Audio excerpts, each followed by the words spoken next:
I first became interested in my field after getting an undergraduate degree in wildlife management, and I knew I wanted to study animals in nature, but not really much beyond that. So I decided to enroll in graduate school.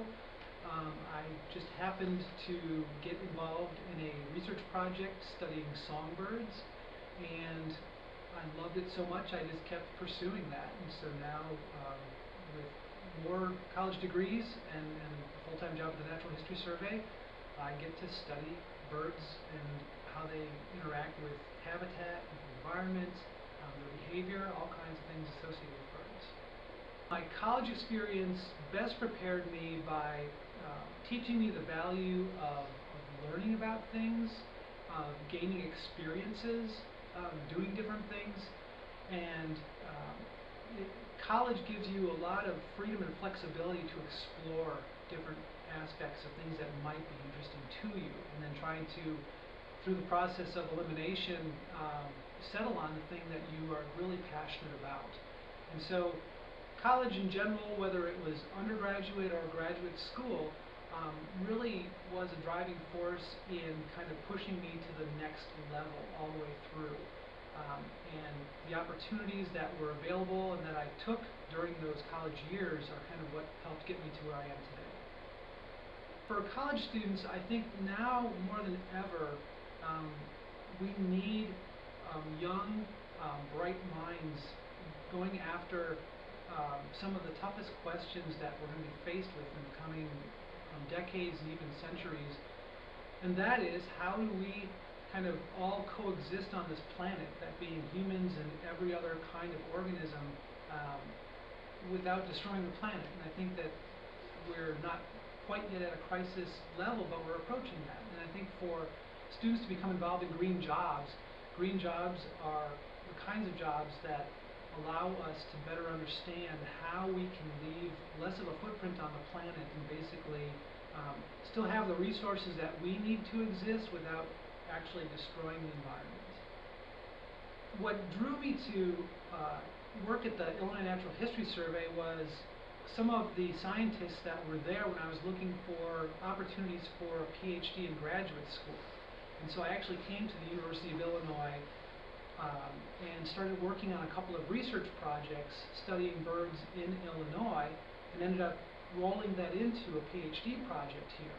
And then through chance and circumstance, I was finishing up at the time there was a vacancy for an avian ecologist position.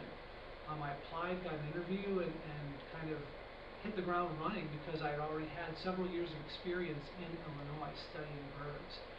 The depth and the breadth of expertise at the Prairie Research Institute in general, which is kind of all the scientific surveys, was something that was very appealing to me. Having that base of knowledge kind of at your fingertips, to be able to walk down the hallway and talk to somebody who specializes in something completely different than you, but it's still relevant to what you're doing. Thinking deeply about what it is that I do, I guess it is a green job in that we are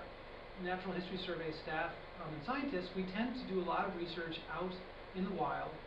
and we are trying to understand, oftentimes, how we as humans impact the environment and how we can also come up with solutions to improve the environment for different types of organisms. I tend to study birds and their interaction with habitat and people,